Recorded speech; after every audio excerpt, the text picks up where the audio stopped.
Mr. Silent Channel. Please don't skip the ads, at paki-like naman, share at subscribe mo na rin, salamat. Kabanata 971 pagbawas ng presyo. Iyon ang sinabi niya, ngunit nalilito pa rin si Jo Zekyong. Ngunit kung 200 katao lamang ang libre, paano malalaman ng ibang kababaihan ang mga benepisyo ng mga sanitary napkin? Nakangiting sinabi ni Jing Zi, ika-6 na kapatid na babae, hindi mo kailangang mag-alala tungkol dito.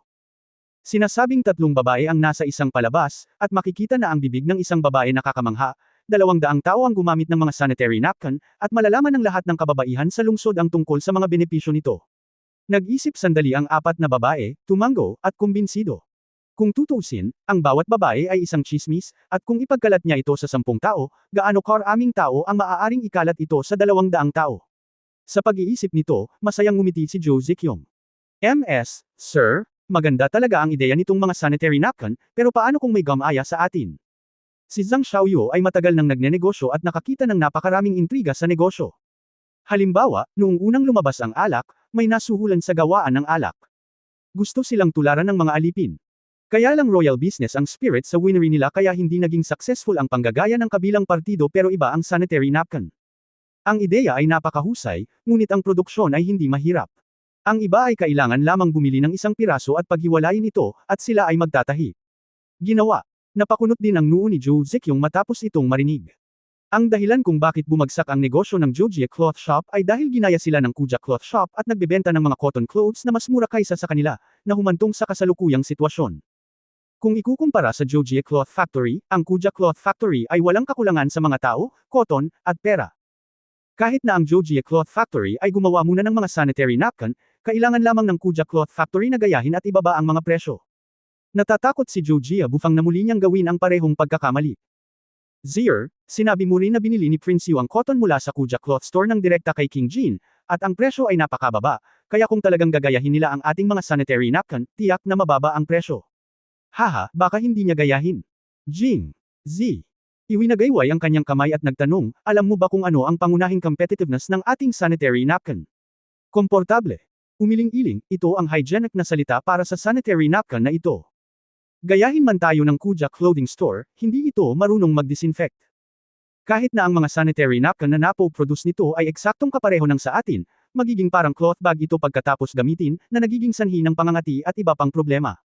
Problema nito. Kapag dumating ang panahon.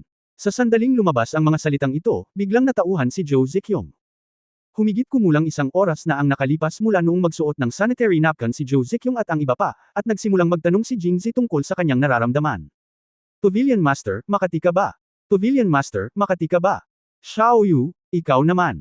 Makati ka ba? Kahit na si Jing Zi ay seryoso, ngunit ang tanong na ito ay palaging kakaiba, dahil madalas silang tinatanong ni Jing Zi ang tanong na ito noong sila ay nasa kama, kaya nang bigla niyang marinig na ang 3 babae ay bumalik sa larangan ng digmaan sa isang panaginip, iniisip ang pawisan na sitwasyon ng labanan, ito ay talagang naging dahilan upang sila ay makati. Kaya ito ay medyo nakakahiya. Malinaw na hindi ito dapat makati, ngunit ngayon ito ay makati.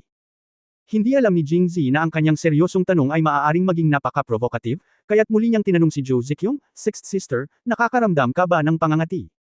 Sa kabaligtaran, si Jo Zekyong, na dapat ay ang pinakamahiya, ay seryosong sumagot, marahil dahil ang lahat ng kanyang iniisip ay bumalik sa negosyo sa oras na ito. Hindi naman makati.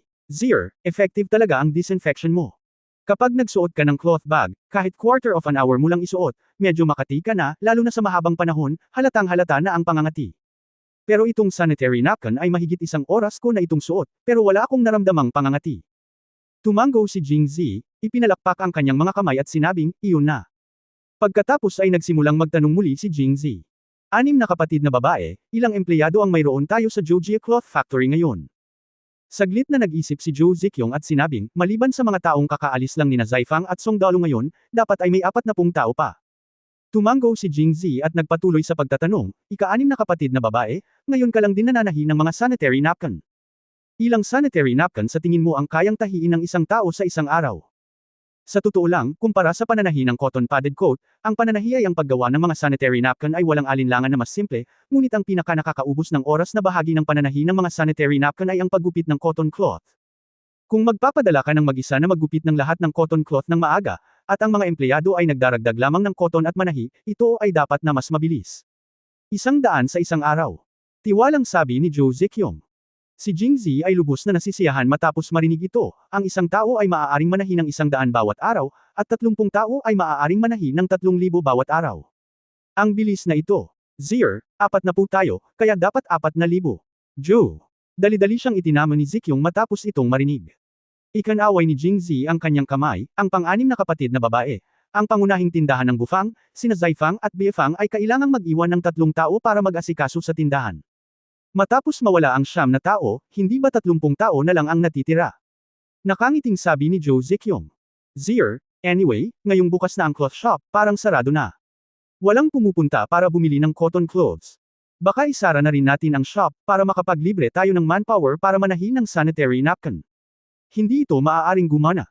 Hindi lamang kailangan nating isara ang tindahan, at ang mga susunod na araw ay magiging lubhang kritikal. Kritikal. Oo, dahil ang tindahan ng tela ng pamilya Jo ay maghahanda na magbaba ng mga presyo simula bukas. Ang bawat cotton coat ay ibebenta lamang ng 150 yuan. Sa oras na iyon, tiyak na magiging abala ang tindahan ng tela.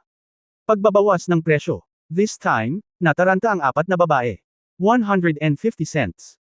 50 cents mas mura kaysa Kuya Boss Wang. Nagulat din si Jo Zekyong. Nagsisimula na siyang maunawaan ang mga operasyon ni Jingzi.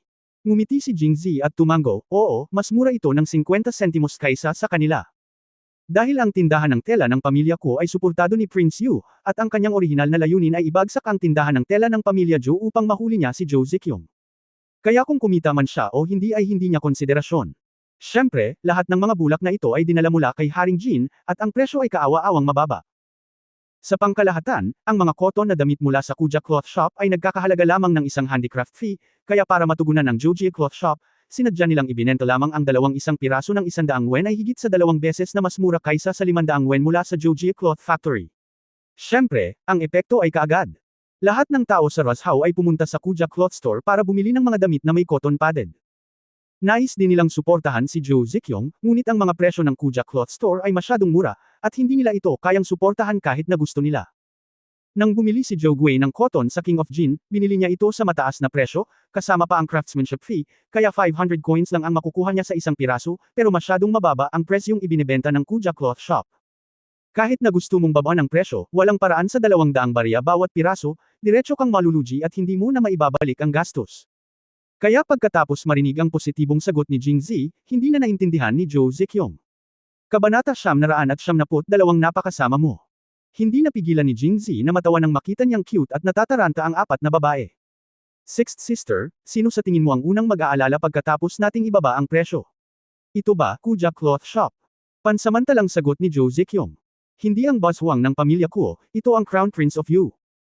Sinasabi nila na ang mga autoridad ay nahuhumaling sa mga bagay, at malinaw na alam ng mga bystanders. Ang pananaw ni Jo Zekyong ay hindi kasing lubusan ng kay Zhang Xiaoyo. Pagkatapos niyang hawakan, bigla siyang naintindihan.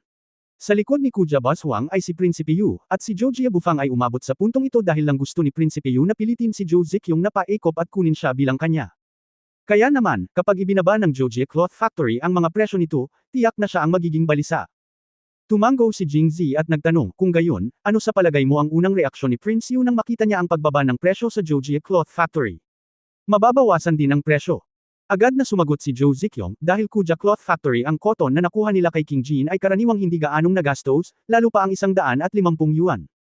Kahit na ito ay 100 o kahit 50 yuan, hindi ito problema para sa kanila.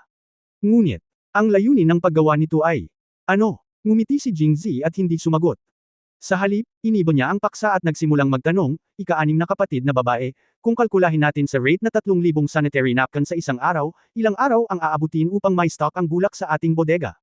Pagkatapos ng lahat ng pagkonsumo. Sa pagkakataong ito, nag-isip ng kaunti si Jo Zekyong. Sa wakas, sinabi niya, aabutin ito ng mga 3 buwan. Kaya, hindi ito sapat. Sa katunayan, ang mga sanitary napkin ay isang pangangailangan para sa mga kababaihan at kailangan sa lahat ng oras. Ngunit kapag mas mainit ang panahon, nagbebenta ng mas maganda. Napaisip naman ang 4 na babae at tumango bilang pagsang-ayon. Kapag malamig ang panahon, dahil nakasuot ka ng makapal na damit, kahit magdala ka ng cloth bag, actually hindi masyadong halata ang feeling. Gayunpaman, sa tag-araw, ito ay napakainit na kahit na hindi ka magdala ng anumang bagay, ito ay magiging hindi komportable, lalo na ang magdala ng isang bag na tela. Sa makatuwid, ang mga sanitary napkin ay dapat na partikular na sikat sa oras na ito. Gayunpaman, kahit na ang aming bulak ay mauubos sa loob ng 3 buwan, ang mga sanitary napkin na ginawa ay malamang na ibebenta hanggang tag-araw. Sabi ni Joe Zikyong. Kung magtatahi tayo ng 3,000 na sanitary napkin sa isang araw, tiyak na hindi natin ito maibebenta lahat. Not to mention that we are still in production for 3 consecutive months, kaya dapat marami tayong inventory, which can last until summer. 6 na kapatid, sa pamamagitan ng pagbebenta ng cotton padded na damit, dapat ay natuklasan mo na ang Kuja Cloth Store ay naakit ang lahat sa kanila sa pamamagitan lamang ng pagbebenta ng cotton padded na damit, at ang lahat ay nakasanayan na pumunta sa Kuja Cloth Store para bumili ng mga cotton padded na damit, kahit na hindi nakapag-bumibili ng damit, pipiliin mong pumunta doon, nagiging ugali na. Tumango si Joe Zikyong. Ngayon ang lahat ay hindi lamang pumupunta sa Kuja Cloth Shop upang bumili ng mga damit na cotton, kundi pati na rin ang mga ordinaryong damit. Bilang karagdagan sa Wanwa Yujan, nagpupunta rin doon ang Joji Cloth Shop. Bilang karagdagan, ang ibang mga damit ay hindi rin mabibili. Pagkatapos ng lahat, maliban sa Wanwa Jade Brocade, nakakaiba, ang kalidad ng iba pang mga damit sa Kuja Cloth Shop at Joji Cloth Shop ay magkatulad. Kaya, mas maraming bulak, mas mabuti. Hindi namin gusto ito. Kailangan naming ibenta ito hanggang tag-araw. Talagang kulang kami ng cotton, kaya kailangan namin ang bulak mula sa Kuja Cloth Village para sumaklolo. Ang bulak mula sa Kuja Cloth Village, para tumulong. Joe Zikyong bumulong ako ng ilang salita, at nagsimulang lumakas ng palakas ang aking ulo. Ito ay maliwanag, pagkatapos ng lahat, Joe Zikyong ay kilala lamang si Jingzi sa loob ng ilang araw, at hindi pamilyar sa estilo ng pag-uugali ni Jingzi. Alam ko na ang gagawin ng asawa ko. Si Zhang Xiaoyu, na pamilyar kay Jingzi, ay naunawaan kaagad pagkatapos niyang ayusin ito. Agad na tumingin si Joe Zikyong, alam ni Xiaoyu. Pagkatapos ay sabihin kaagad sa Sixth Sister, napakahirap makinig sa kanya. Ikinukot ni Joe Zikyong ang kanyang mga labi at medyo hindi nasisiyahang sinabi. Nakangiting sinabi ni Zhang Xiaoyu, hiniling ng asawa ko kay Sixth Sister na babaan ang presyo, at tiyak na hindi lang ito ibababa, ngunit ilang beses ng sunod-sunod, kaya pinipilit ang Kuja Clothing Store na ibaba ang presyo sa pinakamababa. Pagdating ng oras, magpapadala ang asawa ko ng magtitinda ng Kuja. Binili namin ang lahat ng damit na cotton. Jia Bushuang. At iniligtas sila, para makapagtahi tayo ng mga sanitary napkin sa hinaharap. Matapos mag-isip ng mahabang panahon, sinabi niya, napakasama mo. Pero sobrang gusto ko. Dagdag ni Joe Zikyong. Sino ang nagtanong sa kanila na ay bully ang Sixth Sister in the first place? Ibig sabihin, ang mga gumagawa ng masama ay parurusahan ng kamatayan. Sila ang humiling nito. Nakangiting sabi ni Jingzi. Tumango si Joe Zikyong, halatang sang-ayon dito, at nag-isip sandali at sinabing, Zir, kahit na makabenta tayo ng maraming sanitary napkin araw-araw, kapag binili natin ang mga damit na cotton sa Kuja Clothing Store, siguradong ang bodega ng Joji Cloth Store ay ito, hindi maitatapon. Bueno, kung hindi mo ito maitatago, ilagay mo muna ito sa aming lugar. Sa tingin ko ay may bakuran sa likod ng Wenxiangju. Hindi sapat. Maaaring posible sa una, ngunit kung bibili tayo ng lahat ng cotton na damit sa Kuja Clothing Store mamaya, hindi ito magiging sapat. Sa oras na iyon, direkta naming iimbak ang mga ito sa Kuja Cloth Store. Sasabihin pa lang ni Joe Zikyong na nakabili siya ng napakaraming murang damit na cotton padded mula sa kanila. Ang may-ari ng Kushuang ay natakot na siya ay magalit hanggang sa mamatay. Paano niya pinahihintulutan ng mga ito na itabi ang mga damit na may cotton padded doon? Ngunit pagkatapos mag-isip tungkol dito, naintindihan ko ang ibig sabihin ni Jingzi. Kapag nailunsad na ang mga sanitary napkin ng Joji Cloth Factory, maaaring nasa dulo na ng tether nito ang Kuja Cloth Factory. Pagkatapos ang Joji Cloth Factory ay direktang kukuha ng Kuja Cloth Factory, kaya ang Kuja Cloth Factory ay kabilang din sa pamilya Joe. Nang sabihin niya ito, ipinalakpak ni Jingzi ang kanyang mga kamay at nakangiting sinabi, matalino ang ika-6 na kapatid na babae. Ikinukot ni Joe Zikyong ang kanyang mga labi at naisip, kumpara sa iyo, gaano ako katalino. Pagkatapos mag-isip tungkol dito, naawa siya at sinabing, ang sanitary napkin na ito ay talagang mabuti para sa ating mga kababaihan. Nakakalungkot na ang ating Joji Cloth Factory ay maaari lamang itong ibenta hanggang sa katapusan ng taon. Batay sa kasalukuyang inventaryo ng cotton ng Joji Cloth Factory, 3 buwan lang ang kailangan upang maitahi ang lahat ng ito sa mga sanitary napkin. Hindi dapat maging problema na ibenta ang mga ito sa unang kalahati ng taon hanggang sa tag-araw. Bilang karagdagan, ang mga damit na cotton na bibilhin sa Kuja Cloth Store ay itatahi sa mga sanitary napkin at ibebenta hanggang sa Chinese New Year. Gayunpaman, kapag naubos na ang bulak, imposibleng makabili ng mas maraming bulak. Pagkatapos ng lahat, ang Angwo ay hindi gumagawa ng bulak noon, at tanging ang Western Xinjiang lamang ang may mga kondisyon upang magtanim ng bulak. At ngayon ay nagsimula ng magtanim ng bulak si Haring Jin sa kanluran ng Jin sa tulong ng isang taong hindi alam kung saan siya nanggaling. Siya ay orihinal na nagbebenta ng cotton kay Joe Gui dahil gusto niyang diin ang tindahan ng tela ng pamilya Joe. Kung nakita niyang hindi niya kayang dayin ang pamilya Joe, tiyak na hindi na niya ito ibebenta muli. Ang bulak ay ibinigay sa pamilya Joe. Kaya naman, bagamat maganda ang sanitary napkin na ito, maaari lang itong ibenta sa loob ng 1 taon, kaya medyo malungkot si Joe Zikyong. Hindi ito sineseryoso ni Jing Zi, sobrang nag-aalala si Sixth Sister. Ang Joji Cloth Shop ay palaging nagbebenta ng mga sanitary napkin na ito. Pero wala ng bulak. Bakit hindi? Maraming bulak sa Jinxie. Pero paano si King Jin? Papayag ka bang ibenta ulit ito sa amin? Kung gayon ay hindi na niya oras na magsalita. Sabi ni Jing Zi sabay nguso. Malapit nang mag-init ang panahon. Matapos harapin ni Kaden ang mga gawain ng Western Xinjiang, magkakaroon siya ng malaking drama sa kanyang sarili. Sa oras na iyon, ito ang magiging kamatayan ni Haring Jin. Kabanata 973 Iyan ang pang-anim kong kapatid na babae. Si Joe Zikyong ay hindi isang tagalabas, kaya sinabi ni Jing Zi ang kwento tungkol kay Haring Jin. Tuwang-tuwa si Joe Zikyong matapos itong marinig. Kung tutusin, si King Jin ang kalaban ng pamilya nila Jing.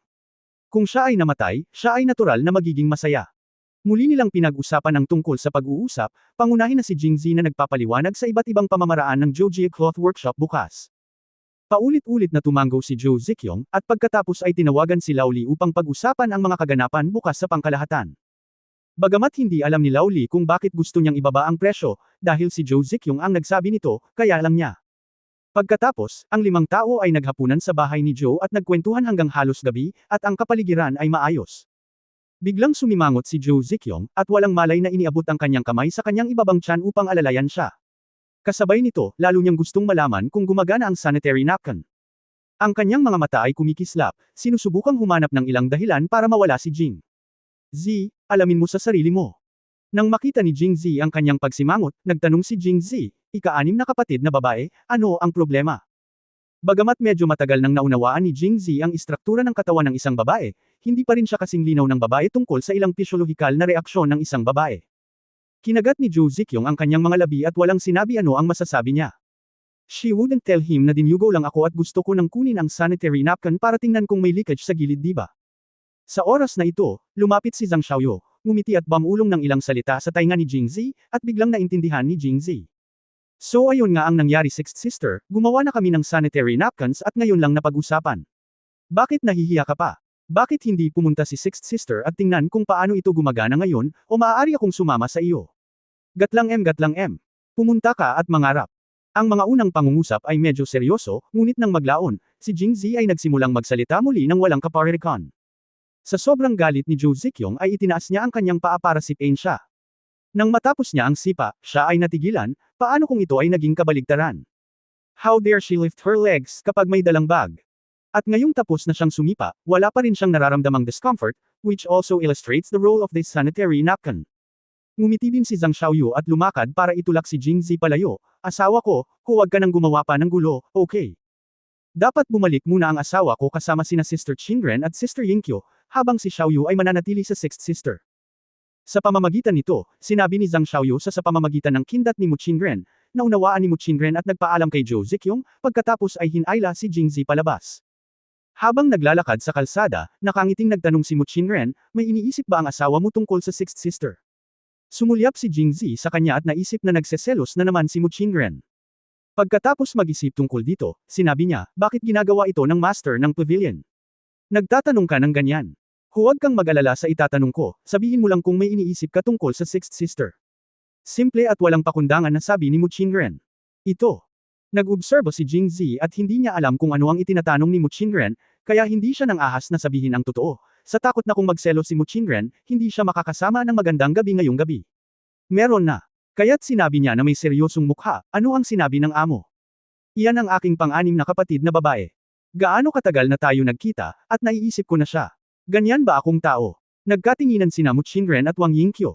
At pagkatapos ay may parehong seryosong mukha, sabay-sabay nilang sinabi, aba, ikaw nga. Sinabi rin ni Wang Yingqiu, huwag kang matakot, Ginoo, talagang umaasa kami na mapapanalo mo ang ika-6 na kapatid na babae. Jing Zi na may tandang pananong, pinuntahan ko si Mu Qingren. Oo, Ginoo. Alam naming dalawa ni Yingqiu na dahil kay Haring Jin, ang 7 magkakapatid ay nabubuhay ng napakahirap. Maliban sa pangalawang kapatid na babae, lahat ng iba pang mga kapatid na babae ay umalis sa kanilang sariling bayan. Gaano na ba sila katagal na hindi nakabalik sa Jingzhou? Dapat silang lahat ay gusto ko talagang bumalik at bisitahin, o manatili sa lumang bahay. Hinawakan ni Muchinren ang kamay ni Jingzi at mahinang sinabi, at nahuli na ng asawa ko ang pangalawang kapatid na babae, ang pangatlong kapatid na babae, at ang ikalimang kapatid na babae. Hindi ba halos pareho ang pang-apat na kapatid na babae? Naghihintay lang na pumunta sa Kunlun County. Kaya, pagkatapos kumuha ng napakaraming kapatid na babae, walang kakulangan sa sixth sister, tama ba? Pagkatapos, ang sixth sister ay makakabalik sa Jingzhou. Sa tingin mo talaga? Hindi inaasahan ni Jingzi ang saloobin ni Muchinren at Wang Yingqiu, kaya nagtanong pa rin siya ng maingat. Hindi lang tayong dalawa, iniisip din ni Xiaoyu. Asawa ko, ibaba mo na lang ang pang-anim na kapatid. Nagpatuloy ang dalawang babae sa pangungumbinsi. Bueno, dahil sinabi na ng Pavilion Master at ng Garden Master, wala akong choice kundi subukan ito. Nag-aatubili na sinabi ni Jingzi na masaya na siya, asawa niya talaga, at sumasang-ayon siya sa akin. Bakit hindi mo subukan? Dapat tiyakin ng iyong asawa na mahuhuli niya ang sixth sister sa oras na siya ay nasa Roshao. Alam ni Muching na si Jingzi ang susunod na pupunta sa timog, at wala na siyang maraming oras sa Roshao City. Ngayong wala na kami, hindi pa rin alam kung kailan kami muling darating sa Roshao o kung makakarating pa ba kami sa Roshao. Huwag kang mag-alala, nagsusumikap na ako at nangangako akong tatapusin ang gawain. Pagkatapos sabihin ito, sumulyap si Wang Yingqiu kay Muchinren, hayaan mo lang akong sabihin ito. Sa katunayan, kung hindi natin ito babanggitan, kaya niya mismo. Hoy, tao! Naglaway ang dalawa, pabilis ng pabilis ang paglalakad. Hoy, ano ang bilis mo? Hintayin mo ako. Babalik tayo sa Waxian Pavilion. Ano pa ang hinihintay mo? Ano pang hinihintay mo? Ngumiti si Jingzi, pagkatapos ay mabilis na sumunod at inakbayan hawak ang payat na baywang ng isang tao, ipapaalam ko sa iyo kung ano ang gagawin ko sa 1 minuto. Ang salitang, gawin, ay binigyang diin, at ang kanilang mga mukha ay agad na namula. Umalis silang tatlo, naiwan sina Zhang Xiaoyu at Zhou Ziqiong na mag-isa sa silid. Bagamat pareho silang babae ni Zhang Xiaoyu, nahihiya pa rin si Zhou Ziqiong na haburin ang kanyang damit sa harap niya. Masyadong nakakahiya. Pumasok siya sa loob ng silid at tumingin, at muling lumabas si Zhou Ziqiong. Kumusta ka, sixth sister? Ang sanitary napkin na ito ay talagang madaling gamitin. Nakangiting sabi ni Zhou Ziqiong, tiningnan ko ito at nalaman kong walang side leakage at hindi na kailangang baguhin ito. Dapat pa rin itong gamitin ng ilang sandali. Pagkatapos makinig ni Zhang Xiaoyu, natawa din siya. Mabuti naman. Ang galing pa rin ng asawa ko. Ngumiti si Zhou Ziqiong at tumango. Ngunit ang sixth sister ay napakalakas din. Si Xiaoyu ay naiinggit sa sixth sister. Hoy, ano ang kinainggitan ni Xiaoyu sa akin? Nakita ni Xiangang na menstrual cramp si sixth sister at naisip niya na manahin ng sanitary napkins. Hindi lang mas convenient para sa sixth sister, lahat ng babae sa mundo ay tinatamasa ang blessings kasama si sixth sister. Kapag alam nilang lahat na dahil sa sixth sister kaya nila nagagamit ang sanitary napkins, si sisters, hindi lang si sister, magugustuhan nila si six. Xiaoyu.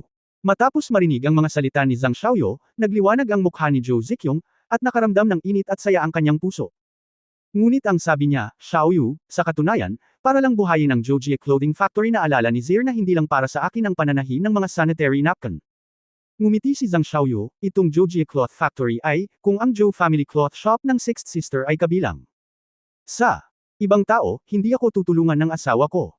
Kaya kung tutuusin, ginagawa ito ng asawa ko para sa sixth sister. Kabanata 974 na hinikayat ng ginang ang ginang. Ang mga salita ni Zhang Xiaoyu ay hindi nakapagsalita kay Zhou Ziqiong. Ngunit naramdaman niyang tama si Zhang Xiaoyu. Hindi mahalaga sa bawat aspeto, ginagawa ito ni Jingzi para sa kanya, at napakasaya niyang isipin ito. Sa oras na ito, si Zhang Xiaoyu ay lumapit, hinawakan ang kamay ni Zhou Ziqiong, umupo sa tabi ng kama, at mahinang sinabi, sixth sister, sa totoo lang nakita ko ang dating ako sa iyo, kaya mula sa unang pagkakataon na nakita ko ang sixth sister, naramdaman ko ang extraordinary cordial. Tumango din si Zhou Ziqiong at sumang-ayon, tama si Xiaoyu. Hindi lang kabaitan ang nararamdaman mo kapag nakikita mo ako, nararamdaman ko rin ang kabaitan kapag nakikita si Xiaoyu. Hindi lang dahil nasa negosyo si Xiaoyu tulad ko. At higit pa dahil pamilya tayo. Tumango si Zhang Xiaoyu at mahinang sinabi, ika-6 na kapatid na babae, noong una kong tinulungan ng aking ama na patakbuhin ang Zhangja Winery, naramdaman ko na napakapagod at nakakapagod para sa isang babae na mamahala ng ganoong kalaking tindahan. Napakahirap, at walang makakaintindi sa pakiramdam na iyon, at kung minsan ay naaagrabyado ako. Ang mga salita ni Zhang Xiaoyu ay umabot sa puso ni Zhou Ziqiong, at mabilis siyang tumango. Ang Zhoujie Bufang ay mas malaki kaysa sa Zhangja Liquor sa sukat at dami, kaya ang pagsusumikap ng sixth sister ay dapat na ilang beses kaysa sa akin. Kung ikukumpara sa akin, ang sixth sister ay may mas mahirap na oras. At ang sixth sister ay nakakahanga talagang kahanga-hanga na ang Zhoujie Clothing Factory ay napakahusay. Matapos marinig ito, ngumiti si Zhou Ziqiong at ikanaway ang kanyang kamay. Xiaoyu, pareho lang, masanay ka na. Umiling si Zhang Xiaoyu, magsimula tayo. Noong bata pa ako, naramdaman ko na hanggat nasasanay ako, hindi na ako mapapagod o malungkot. Hanggang sa nakilala ko ang aking asawa, napagtanto ko na ang mga babae ay babae, at ang mga lalaki ay kailangan pang manguna sa ilang bagay. Kaya, nang maglaon, sa tuwing nakakaranas ako ng mga paghihirap, hindi ako matatakot kapag naisip kong umasa sa malawak na balikat ng aking asawa, at sa wakas ay natanto ko na ang isang babae ay dapat may isang lalaki na maaasahan. Sabi ni Zhang Xiaoyu na may masayang mukha. At nasiyahan, habang binuka ni Zhou Ziqiong ang kanyang bibig, ngunit sa huli ay walang lumabas na salita. Gusto niya talagang itanong, ate, nandito ka ba para magpakitang gilas sa akin? Kung oo, panalo ka. Bigla akong nakaramdam ng kaunting asim sa aking puso, lalo na kapag naiisip ko ang kasalukuyang sitwasyon sa Zhoujia Bufang.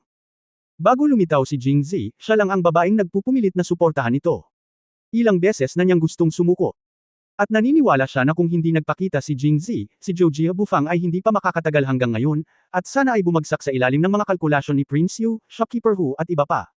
So, masarap talaga magkaroon ng lalaking maaasahan. Nang makitang nagbabago ang mga mata ni Zhou Ziqiong at maraming iniisip, muling hinawakan ni Zhang Xiaoyu ang kanyang kamay, ika-6 na kapatid, maaari ka ring umasa sa akin. Tumango si Zhou Ziqiong at sinabing, oo, kapatid ko si Zier, syempre makakaasa ako sa kanya. Tulad ng pagkakataong ito, hindi ba pwedeng umasa kay Zier para iligtas ang araw? Gayunpaman, umiling si Zhang Xiaoyu matapos itong marinig. 6 na kapatid na babae, sa totoo lang ay maaari kang maging katulad ko. Tulad mo. Oo, tulad ko, maging isang babae na iyong biyenan, at umasa sa kanya bilang kanyang babae. Sa pagkakataong ito, ang kanyang bibig ni Zhou Ziqiong ay lubos na nabigla, dahil hindi niya akalain na ang asawa ni Jingzi ay darating para hikayatin siyang maging asawa ni Jingzi. Awkward itong pakinggan, lalo pat magkatotoo. Xiaoyu, ako. Nag-isip siya sandali. Huminga ng malalim si Zhou Ziqiong at naghandang sumagot, ngunit bago pa man siya matapos magsalita, pinutol siya ni Zhang Xiaoyu. Ika-6 na kapatid, mangyaring huwag magmadali sa pagsagot sa akin. Ano ang iyong tunay na iniisip? Hindi mo ba ito iniisip sa iyong puso? Pagkatapos, naglabas si Zhang Xiaoyu ng soul torture. Sa pagkakataong ito, huminahon si Zhou Ziqiong. Lumipad sa isip niya ang lahat ng tanong na hindi niya pinangarap isipin o ayaw niyang hawakan. Pagkaraan ng ilang sandali, itinaas niya ang kanyang ulo at mahinang sinabi, Xiaoyu, ako ang kanyang ika-6 na kapatid na babae. May ilang bagay na wala. Ganyan ka ba ka-simple? Tumawa si Zhang Xiaoyu pagkatapos marinig ito. Ika-6 na kapatid, hindi mo kailangang pakialaman ang iyong pagkakakilanlan. Ingatan mo lang ang iyong mga totoong iniisip. Gusto mo man o hindi, mahal mo man o hindi, wala itong kinalaman sa pagkakakilanlan. Paanong hindi mahalaga? Mahinahong sinabi ni Zhou Ziqiong, ako ang kanyang ika-6 na kapatid na babae. Kahit na wala akong kadugo sa kanya, iisipin kaya ng mga tagalabas. At siya ay nasa mataas na posisyon ngayon, at magkakaroon ito ng masamang impluensya sa kanya. Umiling si Zhang Xiaoyu at sinabing, ika-6 na kapatid na babae, sa buhay na ito, ngunit pagkaraan lamang ng ilang dekada, bakit mo kailangang pakialaman ang iniisip ng iba? Kung ang aking asawa ay nagmamalasakit dito, paano niya gagawing asawa ang pangalawang kapatid na babae, ang ikatlong kapatid na babae, at ang ikalimang kapatid na babae? Lalo na ang pangalawang kapatid na babae. Ate, may ideya siya sa iyo sa simula, marahil ay mas nalilito pa kaysa sa iyo, dahil ang pangalawang kapatid na babae ay mula sa Zhongshush.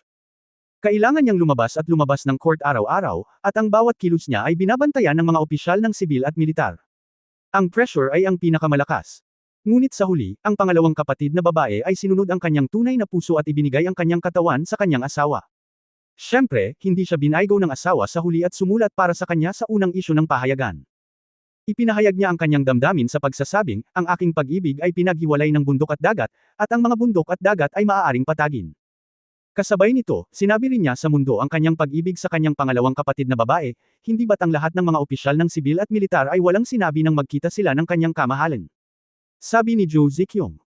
Ang alam ko lang ay naging babae ni Jingzi si Zhou Xining at ang iba pa, ngunit hindi ko alam ang partikular na proseso, at hindi ko alam na nagsulat din si Jingzi ng tula ng pag-ibig para kay Zhou Xining, gaya ng Love Across Mountains and Seas, na mas maganda kaysa sa kanyang Moon on the Willow Tops, People, magpa-appointment pagkatapos ng takip silim, ay mas matapang. Oo, mas mataas ang status ng pangalawang kapatid kaysa sa kanya. Kahit ang pangalawang kapatid na babae ay kayang harapin ang kanyang tunay na nararamdaman at inaprubahan ng kanyang kamahalan. Kung pinag-uusapan niya ang mga bagay-bagay batay sa kanyang katayuan, mukhang masyadong bongga. Nang makitang medyo relaxed ang ugali ni Zhou Ziqiong, napangiti si Zhang Xiaoyu habang mainit ang plancha, ika-6 na kapatid, kailangan mo lang bigyang pansin ang iyong puso pagdating sa damdamin. Kung nag-aalala ka ng sobra, mawawala ang iyong orihinal na intensyon. Kung mayroon kang ganoong uri ng pag-iisip sa aking asawa, ano ang iyong pagkakakilanlan at pananaw? Wala kang ganoong uri ng pananaw. Masyadong maraming sinabi si Xiaoyu ngayon, kapag nakabalik ako, sasabihin ko sa aking asawa na walang ganoong pag-iisip si Sixth Sister at hilingin sa kanya na huwag masyadong magsalita tungkol dito. Hindi, meron akong. Naging balisa si Zhou Ziqiong nang marinig niya ang sinabi ni Zhang Xiaoyu. Nang makita niya ang hugis-gasuklay na mga mata ni Zhang Xiaoyu at ang mapanuksong tingin sa mga ito, agad niyang napagtanto na nahulog siya sa kanyang bitag at agad siyang nahiya. Xiaoyu, niloloko mo ba ako?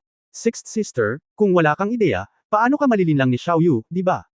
Kinagat ni Zhou Ziqiong ang kanyang mga labi at walang sinabi. Humakbang si Zhang Xiaoyu, inakbayan siya at nakangiting sinabi, ika-anim na kapatid, hindi makakatagal ang asawa ko sa Roshao. May ilang bagay na kailangang pag-usapan sa lalong madaling panahon, di ba? Kung hindi, maaantala ito ng mas matagal. Natahimik sandali si Zhou Ziqiong, pagkatapos ay seryosong tumango. Kabanata 995 isang daang artikulo. Kinaumagahan, ang mansyon ni Prince Yu. Sa labas ng pinto ng pakpak ni Prinsipe Yu, nakatayo ang isang katulong na nakataas ang mga kamay, nag-aalangan. Dang-dang. Sa wakas, kumatok siya sa pinto. Sino ito? Lumabas ang medyo naiinip na boses ni Prince Yu. Late na siyang nakabalik galing sa paglalaro sa labas kagabi. Kung walang ibang gagawin sa umaga, malamang hanggang alas 6 na siya natulog. Bilang isang lingkod ng mansyon ni Prince Yu, natural niyang alam na si Crown Prince Yu ang pinaka-irritable kapag natulog siya. Delikado kung abalahin siya sa oras na ito. Kamahalan, ang guro ng Kushuang ay humihingi ng madla sa labas ng pinto. Hindi mo ba sinabi sa kanya na nagpapahinga ang prinsipe na ito? Akala ni Prince Yu ay may malaking nangyayari. Nang marinig niya na iyon ay ang guro ng Kushuang, bumaba ang kanyang boses. Kamahalan, sinabi ni Master Ku na may apurahang bagay at hindi siya makapag-antala kahit sandali. Tila tungkol ito sa tindahan ng tela ng pamilya Zhou. Hilingan siyang maghintay sa harap ng bulwagan. Oo, kamahalan. Pinunasan ng katulong ang kanyang pawis at nagmamadaling nagretiro. Pagkaraan ng ilang sandali, ang maayos na bihis na Prinsipe Yu ay lumitaw sa harap na bulwagan, at ang may-ari ng Kushuang ay direktang tumakbo. Ang prinsipe ay may problema. Ang presyo ng cotton padded na damit sa Joji Cloth Shop ay nabawasan, at ito ay 50 sentimos na mas mababa kaysa sa atin. Ngayon maraming mga tao ang nagtipon sa paligid. Nang marinig ito, bahagyang nagbago ang mukha ni Prinsipe Yu. Sigurado ka bang nabawasan ng 50 sentimos ang presyo? Kamahalan, hiniling ko sa aking mga lingkod na magtanong minsan. Ako ay nag-aalala, kaya ako mismo ang pumunta upang kumpirmahin ito. Ang presyo ay talagang nabawasan ng 50 sentimo. May kakaiba ba sa tindahan ng tela nila? Ang may-ari ng Kushuang ay nag-isip sandali at nagsabi, walang kakaiba, maliban na mas kaunti ang mga tao sa paggawaan ng tela kaysa dati, mayroon lamang 3 tao. Gayunpaman, kung isasaalang-alang na ang paggawaan ng mga tela ng Jojia ay nawalan ng negosyo kamakailan, ang 3 tao sa katunayan, medyo marami. Tumango si Prince Yu at nagtanong, ang pangunahing tindahan ba ng Jojia Bufang ang nagpababa ng presyo nito? Bukod sa pangunahing tindahan, ang mga presyo ng Zaifang at Biafang ay nabawasan din. Ano ang dapat nating gawin? Originally, kapag nagbukas ang Kuja Cloth Shop sa umaga, maraming tao ang pumupunta para bumili ng damit. Ngayon dahil sa pagbaba ng presyo sa Jojia Cloth Shop, ang mga taong ito ay pumunta lahat sa Jojia Cloth Shop. Kung magpapatuloy ang mga bagay na ganito, malamang na muling bubuhayin ang negosyo ni Jojia Bufang. Ang mga alalahanin ng may-ari ko ay hindi makatwiran. Bago magbenta ng mga damit na cotton, wala masyadong tao sa Kuja Cloth Shop. Sanay na ang mga tao sa Roshao na pumunta sa Jojia Cloth Shop para bumili ng mga damit, kaya kahit magkatulad ang kalidad ng mga damit mula sa dalawang kumpanya, walang pumunta sa Kuja Cloth Shop. Nang maglaon, sa pamamagitan ng pagbebenta ng murang mga damit na may cotton padded, unti-unting naging pamilyar ang mga taga Roshao City sa Kuja Cloth Store, at nakaugalian din na pumunta sa Kuja Cloth Store para bumili ng mga damit. Ngunit kung ipapasa ni Jojia Bufang ang pagbabawas ng presyo at bawiin ang mga karaniwang tao, ang ugali na ito na nilinang ng may matinding kahirapan ay magiging walang kabuluhan, kaya nag-aalala ang may-ari ng Kushuang. Pabalik-balik si Prinsipe Yu, ngunit walang pagmamadali sa kanyang mukha. Ayon sa tiyuhin ng emperador, ang pamilya Zhou ay gumastos ng maraming pera upang bumili ng bulak mula sa kanya. Dagdag pa ang bayad sa handicraft, sa katunayan, ang mga damit na cotton ng tindahan ng tela ng pamilya Zhou ay hindi kumikita ng malaki kahit na ibenta nila ito sa halagang 500 barya, lalo pa kung ibenta nila ang mga ito sa halagang 100 barya ngayon. 50 barya, kahit na 300, matatalo sila. Tapos sira na sila. Tumango si Prinsipe Yu at nakangiting sinabi, oo, sira ang damit nilang bulak at bulak. Ang backlog sa bodega ay hindi maaaring ibenta, at iba pang mga damit ay hindi maaaring gawin at ibenta ng normal. Kung magpapatuloy ang mga bagay na ganito, babagsak ang tindahan ng tela ng pamilya Zhou. Malinaw nilang pinag-isipan ito, kaya kahit na mawalan sila ng pera, dapat nilang alisin ang mga backlog na ito ng mga damit na may cotton padded. Magbebenta sila ng iba pang damit sa espasyo. At sadyang itinakda nila ang presyong 50 cents na mas mura kaysa sa amin, para lang bawiin ang mga customer. Nabalisa ang may-ari ng tindahan matapos itong marinig. Bagamat nalulugi ang Joji Cloth Shop sa pagbebenta ng mga damit na may cotton padded, kapag nalinis na nila ang lahat ng cotton padded na damit at naakit ang mga customer pabalik, unti-unting uunlad ang negosyo. Maaaring tumagal ng mahabang panahon upang maibalik ang perang nawala sa kanila, ngunit hindi ito malugi. Kamahalan, hindi namin siya hahayaang magtagumpay. Nag-aalalang sabi ni Master Ku. Ngumiti si Prinsipe Yu at sinabing, hindi ko siya mapalagay. Hindi ba niya pinababa ang presyo?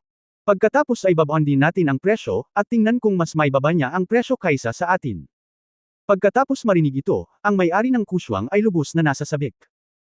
Ang orihinal niyang intensyon ay babaan din ang presyo, dahil alam mo, ang kanilang mga damit na may cotton padded ay walang gaanong halaga, at para mapababa ang Joji Cloth Factory, maaari nilang baliwalain ang gastos. Kaya agad niyang tinanong, kamahalan, magkano ang dapat nating ibaba sa presyo? Hindi ba't sadyang mas mababa sila sa atin ng 50 sentimos? Pagkatapos ay gawin natin ang katulad nila at tingnan kung ano ang kanilang reaksyon. Okay, then 100 cents. Tuwang-tuwa ang may-ari ng Kushuang. Sa katunayan, nang marinig niya ang pagbabawas ng presyo sa Joji Cloth Factory, ang reaksyon niya ay sundan din ng pagbabawas ng presyo. Gayunpaman, bagamat siya ang opisyal na boss ng Kuja Baswang, kailangan pa rin niyang makinig kay Crown Prince Yu sa mga malalaking bagay, lalo na ang pagharap kay Joji Bufang ang ideya ni Crown Prince Yu. Kamahalan, babalik ako sa Baswang. Una. Okay, kung may anumang balita, ipaalam sa akin sa lalong madaling panahon. Oo. Matapos sumagot ang master ng Kushuang, bumalik siya ng walang tigil. Sa oras na ito, napakainit sa labas ng pangunahing tindahan ng Joji Bufang. Tumingin si Zhou Ziqiong sa kurtina at hindi pumasok sa pangunahing tindahan. Mula nang maglagay ang Joji Cloth Shop ng karatula sa pagbabawas ng presyo sa mga damit na may cotton padded sa umaga, parami ng parami ang mga customer sa labas ng pinto. Maraming tao ang pumasok para magtanong kung ganoon ba talaga kamura. Pagkatapos ng lahat, ang mga damit na may cotton padded ng Kuja Cloth Shop ay mura lang, at ang mga cotton padded na damit ng Joji Cloth Shop ay mura lang. Gayunpaman, ang mga damit na may cotton padded sa Jayufang ay 50 sentimos na mas mura kaysa doon sa Kuja Byuzuang. Gayunpaman, dahil ang mga damit na may cotton padded sa Kuja Cloth Store ay napakamura noon, lahat ng may pera para bumili ng cotton padded na damit ay karaniwang binili ito sa Kuja Cloth Store, kaya walang kakulangan ng cotton padded na damit sa oras na ito. Narinig ko na ang Joji Cloth Factory ay nagbawas ng mga presyo nito. Halina't sumali sa kasiyahan. Para naman sa mga taong kinakabahan sa pera at nag-aalangan pa ring bumili ng cotton padded na damit noon, matapos makita na ang Joji Cloth Shop ay 50 sentimos na mas mura kaysa Kuja Cloth Shop, ang ilan sa kanila ay nagngangalit ang kanilang mga ngipin at binili ito ng walang awa. Para naman sa mga walang gaanong pera, kahit na ang cotton coat ay nagkakahalaga ng 150 yuan, hindi pa rin nila ito kayang bilhin, ngunit nakatayo pa rin sila sa labas ng pinto upang tingnan kung ito ay mas mura. Gayunpaman, marami pa rin ang bumibili. Sa oras na ito, sa wakas ay naunawaan na niya kung bakit 3 clerk lang ang iniwan ni Jingzi sa tindahan. Dahil ibinaba nila ang presyo para lang mapilitan ng Kuja Cloth Store na ibaba ang presyo, hindi talaga sila nagbebenta ng mga damit na cotton padded. Nagkakahalaga sila ng 150 yuan ang isang piraso. Kung magbebenta ka ng isang piraso, makakakuha ka ng isang piraso, kaya natural na hindi ka makakapagbenta ng higit pa. Ang bentahe ng pagkakaroon lamang ng 3 tao sa tindahan ay kailangan nilang magbenta ng cotton padded na damit at magbayad ng mga bayarin, kaya sila ay sobrang abala. Kaya naman, kahit na maraming tao ang pumapasok sa tindahan, hindi naman masyadong nabibili ang mga damit na may cotton padded. Marami pa ring taong nagsisiksikan sa labas ng cloth shop, at maraming tao ang sumisigaw na ang kahusayan ng Joji Cloth Factory ay masyadong mababa, at ito ay talagang mas mababa kumpara sa kanilang katunggali na Kuja Cloth Factory. Kabanata 976, bumalik ka. Hindi inaasahan ng maraming tao na magbabawas ng presyo ang Joji Cloth Factory. Gayunpaman, ang ilang matatalinong tao ay nanood lang ng kaguluhan, at may 3 o 5 tao ang nagbubulungan doon, dahil pakiramdam nila ay hindi lang ang Joji Cloth Factory ang nagpababa ng mga presyo ngayon. Oo naman, wala pang kalahating oras matapos ay anunsyo ng Joji Cloth Shop ang pagbabawas ng presyo, dumating ang balita mula sa Kuja Cloth Shop sa silangang dulo ng lungsod, na nag-aanunsyo din ng pagbabawas ng presyo. 100 yuan para sa isang cotton coat. Ang mga tao na nagtipon-tipon lamang sa labas ng tarangkahan ng Joji Bufang ay naghiwa-hiwalay sa isang pulutong matapos marinig ang balita at tumakbo sa silangan ng lungsod. At ang mga naghihintay sa pila para bumili ng cotton padded na damit mula sa Joji Clothing Factory ay tuwang-tuwa at tumigil sa pagpila at diretsyong tumakbo sa Kuja Cloth Factory. Ang mga cotton na damit dito ay 50 sentimos na mas mahal kaysa sa Kuja Cloth Factory. Sinong bibili dito ay tanga. Sa ganitong pag-iisip, pinuntahan ng mga taong ito ang tanggang nakapila lang sa harapan nila at kampante sa pagbili ng mga damit na bulak ng maaga. Puno ng pangungutya ang kanilang mga mata. Natural, ang mga taong ito ay hindi nais na ituring na mga tanga, lalo na ang isang matangkad, payat na lalaki na may matalas na bibig at unggoy ang pisngi. Inihagis lang niya sa counter ang mga damit na cotton, ayaw naming bilhin, I refund mo agad ang pera. Oo, I refund ang pera. Ang iba ay bumili ang mga taong nakasuot ng cotton padded na damit ay hindi rin nasisiyahan. Lahat, ang panuntunan ng aming tindahan ng tela ay maliban kung may problema sa kalidad ng mga damit, hindi ito ibabalik kapag umalis sila sa aparador. Sa oras na ito, lumapit si Lao Li at nakipag-ayos ng maayos. Bakit hindi mo i-refund? Ibinenta mo sa sobrang mahal, bakit hindi mo i-refund sa amin? Hindi nasisiyahang sabi ng lalaking may matangos na bibig at matching pisngi sa harapan. Hindi nagalit si Lao Li, at nanatiling pala kaibigan, naisip ba ng young master na ito na ang cotton coat na 150 yuan ay mahal? Alam mo, ang pagbili ng robe tuwing weekdays ay halos magkapareho ang presyo, tama? Ano? Totoo ang sinabi ni Lao Li. Ang presyo ng isang ordinaryong damit ay halos 100 cash, at ang isang mas mahusay ay tiyak na mas mahal, pabayaan ang isang cotton padded coat. Ayon sa kasabihan na ang mga bihirang bagay ay mas mahalaga, sa katunayan, 4 hanggang 500 cash ang isang piraso ay ang tunay na presyo ng isang cotton padded coat. Sa ngayon, ang mga damit na may cotton padded ay ibinebenta sa halagang 150 yuan bawat isa, na itinuturing na isang malaking benta. Kung hindi dahil sa ideya ni Zhou Ziqiong, hindi papayag si Lao Li na ibenta ito sa murang halaga. Gayunpaman, mayroon pa ring ilang mga tao na nag-iisip na ito ay mahal. Masasabi lamang na hindi nasisiyahan ng mga tao dito. Kung sa tingin nila ay mahal, bakit ngayon lang sila nagmamadaling bumili at itinutulak ang iba para bumili? Wala akong pakialam. Anyway, ang mga damit na cotton na binibenta mo ay 50 cents na mas mahal kaysa sa Kuja Cloth Store. Bakit ako bibili sa iyo? Bilasan mo at ibalik mo ang pera mo. Sabi ng lalaking matalas ang bibig, unggoy ang pisngi. Nang makita ito, ang iba ay nakaramdam din ng lakas ng loob. Tama, 100 wen lang ang ibinebenta ng Kuja Cloth Store, how dare you sell it for 150 wen? It's a black shop, it really is a black shop. Hindi katakataka na ang Kuja Cloth Store ay gumagawa ng isang maunlad na negosyo, ngunit wala kahit isang tao dito. Deserve mo ito, sino ang nagsabi na ito ay isang itim na tindahan? Oo, isang black shop, I refund ang pera mo. Ikaw. Ang isang grupo ng mga tao ay nag-iingay, at si Lao Li, na sanay na makakita ng malalaking alon at maganda ang ugali, ay itinuro at nagalit. Walang imek. Ayon sa opinyon ni Lao Li, kung gaano ito nangyayari, mas mababa ang kanilang maaaring umatras. Hindi ba't madaragdagan lang niya ng kanilang kayabangan at ipaparamdam sa lahat na si Zhou Jiabufang ay maaaring mabuli ng kusa. Tatanggi na sana siya ulit nang lumabas si Zhou Ziqiong, na nakatayo sa likod ng kurtina. Miss, pinipilit nilang i-refund ang pera. I-refund sa kanila. Mahinang sabi ni Zhou Ziqiong. Pero miss, hindi ito makatuwiran. Uncle Lee, hindi na kailangang sabihin, kung gusto nilang umatras, pagkatapos ay umatras na lang. Pinutol ni Zhou Ziqiong si Lao Li na may mukhang walang pakialam. Ibinaba ng Zhou Jie Cloth Shop ang presyo nito para mahikayat ang Kuja Cloth Shop na babaan ang presyo nito, hindi para magbenta ng mga damit na may cotton padded. Pagkatapos ng lahat, ang gayong murang mga damit na may cotton padded ay nagkakahalaga ng isang piraso para sa bawat pagbebenta. Paano magiging handa si Zhou Ziqiong na gawin ito? Lalo na sa pagbebenta ng mga kalakal na ito, hindi lamang sila nalulugi, ngunit hindi rin sila komportable. Ngayong gusto na nilang umatras, natural na masaya si Zhou Ziqiong. Haha, gaya ng inaasahan kay Miss Zhou, masayahin talaga siya. Di ba? Tingnan mo siya, hindi siya kasing bukas ng isip ni Miss Zhou sa edad niya.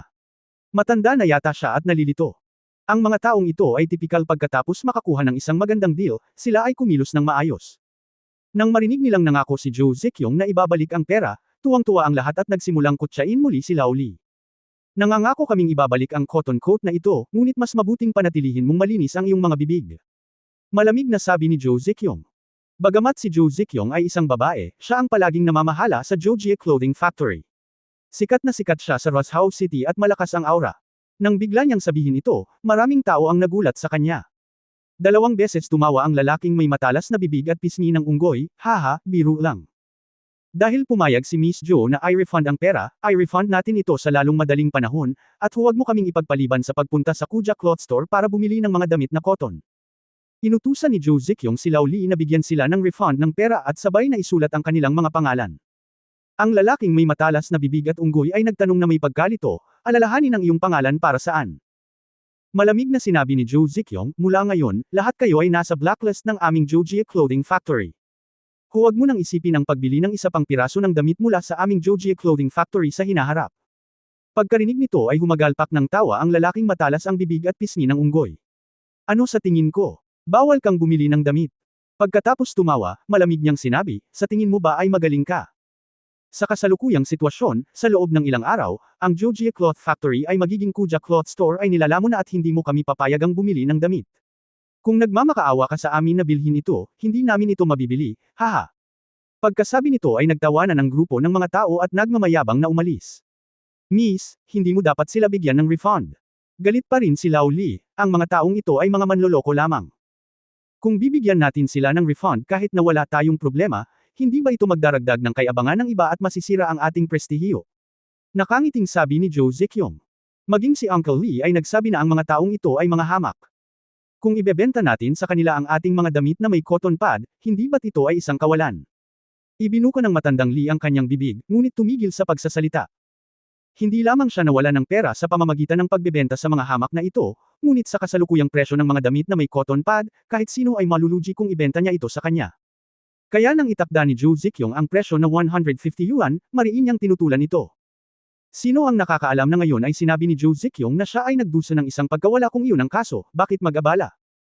Kaya tumanggo si Lao Li at sinabing, Miss, itong mga damit na cotton padded ay ibinebenta sa halagang 150 wen, lugi talaga. Mabilis nating palitan ang presyo habang walang bibili nito. Kung hindi, napakaraming tao ang naghihintay na dumating at gustong bumili muli. Huli na para palitan ito pabalik. Lumalabas na ayon sa mga batas sa negosyo ng daan, anumang pagbawas sa presyo ng mga bilihin ay maaaring direktang mapagpasyahan ng mga mangangalakal. Kung tutusin, ang pagbaba ng presyo ng mga bilihin ay isang bagay na nakikinabang sa mamamayan. Hanggat payag ang mga mangangalakal, hindi ito pipigilan ng korte. Ang mga mangangalakal mismo ay hindi natatakot sa kabayaran, ngunit ang korte ay walang pakialam. Siyempre, walang pakialam ang korte sa maliliit na pagtaas ng presyo batay sa mga layunin na katotohanan. Halimbawa, umulan ng malakas ngayong taon at walang ani ng butil, kaya karaniwan ng normal ang pagtaas ng presyo. Kabanata 997, Black Shop, Refund ng Pera. Ang mga pagbabawas ng presyo at maliliit na pagtaas ng presyo ay hindi kailangang iulat sa korte, at ang mga mangangalakal ay nagdedesisyon sa kanilang sarili. Gayunpaman, nangangailangan ng pag-uulat ang makabuluhang pagtaas ng presyo. Bakit ito malaki? Itinakda din ng Imperial Court na kung ito ay higit sa doble sa orihinal na presyo, ito ay itinuturing na isang malaking halaga. Halimbawa, kung ito ay orihinal na ibinebenta para sa isang tail ng pilak, ngunit ngayon ito ay ibinebenta ng higit sa 2 tail, dapat itong iulat sa gobyerno isang araw ng maaga. Maaari lamang tumaas ang presyo kapag pumayag ang gobyerno. Kaya naman sobrang balisa si Lao Li, dahil sa kasalukuyan ay mayroon silang cotton coat na 150 ren, at kung babalik ito sa orihinal na 500 ren, ito ay higit sa 3 beses. Ito ay tumatagal ng isang araw upang maghintay para sa ulat ng korte, kaya dapat kang magmadali. Ngunit ngumiti si Joe Zekyong at umiling, hindi na ngayon ang oras para magtaas ng mga presyo. At saka, hindi ba tayo natalo sa ngayon, Tio Lee? Nang makita ang katahimikan ni Lao Li, muling ngumiti si Joe Zekyong, hindi nagmamadaling taasan ang presyo. Ang susunod nating gagawin ay babaan ang presyo. Pagbabawas ng presyo. Matapos marinig ito, nanlaki ang mga mata ni Lao Li. Kasabay nito, ang pamilya ko ay nagtayo ng tindahan. Dahil ang mga damit na may cotton padded na nagkakahalaga ng 200 yuan ang isang piraso sa Kuja Cloth Village ay naibenta sa loob ng halos isang buwan, halos lahat ng tao sa lungsod na maraming pera ay bumibili ng mga cotton padded na damit mula rito. Ngunit ngayon, matapos kumalat ang balita na bumaba ng 100 sentimos ang presyo ng cotton padded na damit sa Kuja Clothing Village, ang mga tao sa Rosehouse City ay nagmamadaling magsabi sa isa't isa, at ang pinto ng Kuja Clothing Village ay biglang napuno ng mga tao. Lahat ay nag-aagawan at kumilos na parang baliw. Sa backyard wing ng Kuja Baswang, hindi naiwasang mapangiti ng may-ari ng Kajesuwang nang makita ang napakainit na eksena. Upang makapag-issue ng mga order sa lalong madaling panahon, dumating din si Prince Yu mula sa mansion ni Prince Yu. Pagtingin ko sa eksenang nasa harapan ko, medyo na-excite ako. Kasabay nito, hindi niya nakalimutang magtanong, kumusta ang Joji Cloth Shop? Hui Shizi, nagpadala lang ako ng isang tao para mag-inquire. Pagkatapos lang magbawas ng presyo ang Joji Cloth Shop, marami na talagang bumili, pero baka hindi nila inaasahan. Napakaraming tao, kaya 3 clerk na lang ang natitira sa counter, na malayo sa sapat na lakas ng tao. Binigyan ng may-ari ng kuswang si Prince Yu ng isang tasa ng tsaa at nagpatuloy, kaya maraming tao ang gustong bumili, ngunit nagbebenta sila. Napakababa ng kahusayan. Bago namin ibaba ang presyo, ilang piraso lang ang nabili namin. Sa sandaling lumabas ang balita ng aming mababang presyo, lahat ng mga taong nakapila doon ay pumunta sa amin. Oh, siya nga pala, noon. Ilang mga tao na nakabili na ng cotton pad sa pabrika ng cotton pad agad-agad. Tanggapin ang pagbabawas ng presyo at humiling na ibalik ang kanilang pera. Oh! Humigop ng tsaa si Prinsipe Yu at nakangiting sinabi, pagkatapos ay ibinalik ba nila ito? Umuwi.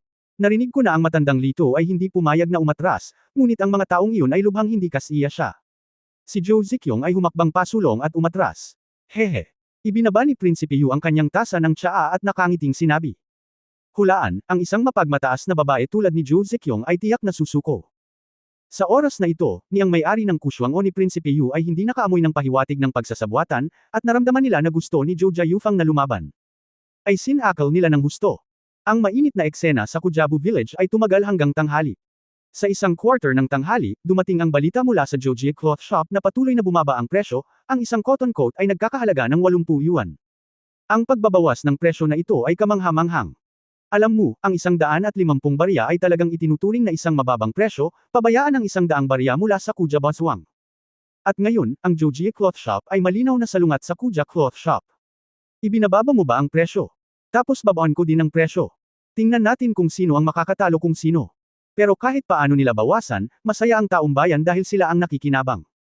Siyempre, kahit ibinaba ng Joji Cloth Shop ang mga presyo nito, hindi nabawasan ang bilang ng mga tao sa Kuja Cloth Shop.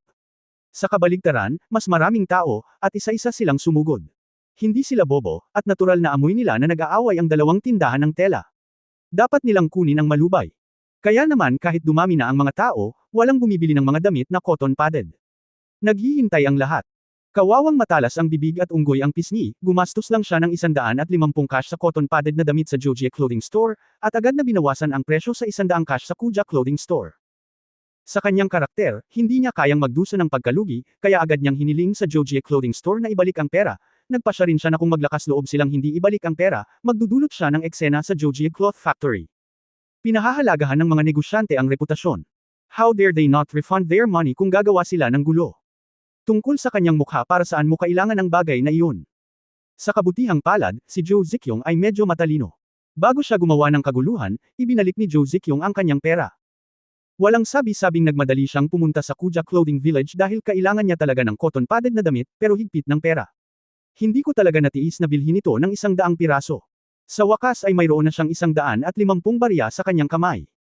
Kung siya ay bibili ng cotton padded na damit mula sa Joji Cloth Shop, wala siyang matitira kahit 1 sentimo. Ngunit pagkarating niya sa Kuja Cloth Shop, pumikit siya sa harap at may natitira pang 50 barya pagkatapos bumili. Kumikita. Ngunit nang marinig niya ang balita na muling nagbawas ng presyo si Zhou Jiabufang, halos naging berde ang mukha ng matalas na bibig ng lalaking may pisnging unggoy. Maaga pa para bumili ulit. Gayunpaman, ang lalaking may matalas na bibig at pisngi ng unggoy ay hindi gagawa ng anumang bagay na magdudulot sa kanya ng pagkawala. Kaka-refund niya lang ng pera niya sa Joji Cloth Shop, at ngayon, kailangan ding i-refund ng Kuja Clothing Shop ang pera niya. I-refund. Kaya't nang may nagbubulungan sa paligid ng Kuja Cloth Village, sumigaw ang lalaking matalas ang bibig at pisngi ng unggoy. Medyo nalito din ang clerk sa Kuja Cloth Shop, ano ang refund? Kakabili ko lang sa iyo ng cotton padded coat, pero mas mahal pala ang cotton padded coat mo kaysa sa Joji Cloth Shop, kaya syempre kailangan kong i-refund ang pera. Sabi ng lalaking matalas ang bibig na unggoy ang pisngi. Nandito pa rin ang matandang Diyos, at ginamit pa rin niya ang parehong retorika na sinabi niya sa Joji Clothing Factory. Masyadong mahal ang 100 pence. Ni hindi ka makakabili ng mas magandang damit sa halagang 100 pence. Ngayon napakamahal na bumili ng cotton coat para sa 100 pence. May sakit ka ba? Dahil nasa likod mo si Prince Yu, at ang negosyo ng Kuja Clothing Store ay umuusbong kamakailan, kaya ang mga clerk sa Kuja Clothing Store ay kadalasang napakatigas at direktang tumutugon. Hindi natuwa ang lalaking matalas ang bibig na may mga pisngi ng unggoy nang marinig niya ito, wala akong pakialam kung makabili ka ng 100 sentimos ng robe. Ang kasalukuyang sitwasyon ay ang isang cotton padded coat sa Joji Cloth Shop ay nagkakahalaga ng 80, ngunit ang cotton padded coat sa iyong Kuja Cloth Shop ay nagkakahalaga ng 1 sentimo. By when, kung ano ang ibinebenta mo ay mas mahal mo ito kaysa sa Joe. Pera. Ano ang mali? At saka, maaaring ibalik ng Joji Cloth Factory ang pera, bakit hindi mo masabi sa akin kung totoo ito? Aniya, hindi nakakalimutang himukin ang iba, ngunit ang iba ay medyo kalmado dahil hindi nila ito binili. Tama, ang Kuja Cloth Shop ay nagbebenta lamang ng 80 cents, how dare they sell it for 100 cents? Isang black shop, ito ay talagang isang madilim na tindahan. Huwag mong tingnan ang umuusbong na negosyo ng iyong Kuja Cloth Shop, kung hindi mo ibabalik ang pera, tiyak na ipapabagsak ka ng pamilya Joe na bufang at uunlad sa iyong lugar. Deserve mo ito. Sino ang nagsabi na ito ay isang black shop? Oo, isang black shop, I refund ang pera mo. Kabanata 998 itigil ang pakikipaglaban. Naturally, ang mga tumulong sa lalaking matulis ang bibig at unggoy ang pisngi ay yaong mga bumili rin ng mga damit na cotton padded sa Kuja Cloth Village. Upang maging tumpak, sila ang ilang mga tao na sumunod lamang sa matalas na bibig na lalaking may pisnging unggoy upang matagumpay na mag-refund ng pera sa Joja Yufang. Natikman na nila ang mga benepisyo, at ang matalas na bibig na unggoy na may pisngi ay nasa daan, kaya hindi sila natakot. Pagkatapos nilang magsalita, ang lalaking may matalas na bibig at pisngi ng unggoy ay naantig din, at kasabay nito ay tumaas ang kanyang kumpiyansa, bilasan mo at isauli mo ang pera. Huwag mo akong iantala sa pagpunta sa Joji Cloth Shop para bumili ng cotton coat na nagkakahalaga ng 80 yuan ang isang piraso. Masasabi ko sa iyo ng maaga na kung hindi mo ako bibigyan ng pera, if I will refund the money, you will refund the money. Habang sinasabi niya iyon, hinampos niya ng malakas ang counter, at biglang nag-freeze ang sitwasyon sa Kuja Clothing Store. Anong tanga? Sa silid sa likod bahay, si Prinsipe Yu, na nakasaksi sa buong proseso, ay halos galit na galit. Hindi pa siya nakakita ng gayong walang hiyang tao. Natigilan si Master Ku, dahil bihirang magsalita si Crown Prince Yu ng mga bastos na salita, na nagpapakita kung gaano siya galit. Kaya ipinaliwanag niya kay Prinsipe Yu, kamahalan, makinig ka sa lalaking ito, siya ang nag-refund ng pera sa Joji Bufang ngayon lang, kaya pumunta siya sa amin para mag-refund muli ng pera. Namilog ang mga mata ni Prince Yu. Sa tingin mo ba siya ay ipinadala ni Joji Bufang para sadyang kasuklaman tayo? Saglit na nag-isip si Master Ku, pagkatapos ay umiling, kamahalan, sa tingin ko ay hindi, dahil narinig ko na ang mga taong ito noong ako ay nasa Joji Bufang, pinagalit ko ng gusto ang matandang lito. Alam ko, ang mga taong ito ay gustong magsamantala. Kung hindi, ay refund mo na lang ang pera. Ilang daang sentimos na lang ito, para mailigtas mo ito at hayaan silang gumawa ng muling pagpupulong ng ating shop. Tinutukoy ng puwit ang pag-iisip. Ngayon ang Kuja Cloth Shop ay palaki ng palaki, kaya ang may-ari ng Kuja Clothing Shop ay isinasaalang-alang ang pangkalahatang sitwasyon, at ayaw niyang hayaang sirain ito ng dumi ng mouse. Isang kaldero ng lugaw. Gayunpaman, hindi iyon inisip ni Prince Yu. I refund. Nananaginip ako. Kinagat ni Prinsipe Yu ang kanyang mga ngipin at sinabing, maaari mong lunukan ito, ngunit hindi ko ito lunukan. Kaya't sinabi ni Prinsipe Yu ng ilang salita sa tainga ni Master Ku, at nakinig si Master Ku. Nang matapos, bahagyang itinaas niya ang kanyang kilay, kamahalan, ito ay parang hindi maganda, tama. Bakit hindi maganda? Gawin mo lang ang sinasabi ko. Sa bulwagan ng Kujabyusuwang, mayroon pa ring pagkapatas. Sa oras na ito, dumating ang may-ari ng kuswang mula sa likod bahay, na sinundan ng 5 o 6 na malalakas na lalaki. Puno ng laman ang kanyang mukha, at medyo masikip ang damit sa kanyang katawan, na nagbibigay sa kanya ng matinding pang-aapi. Anong nangyayari? Lumapit si Master Ku at nagtanong sa malalim na boses.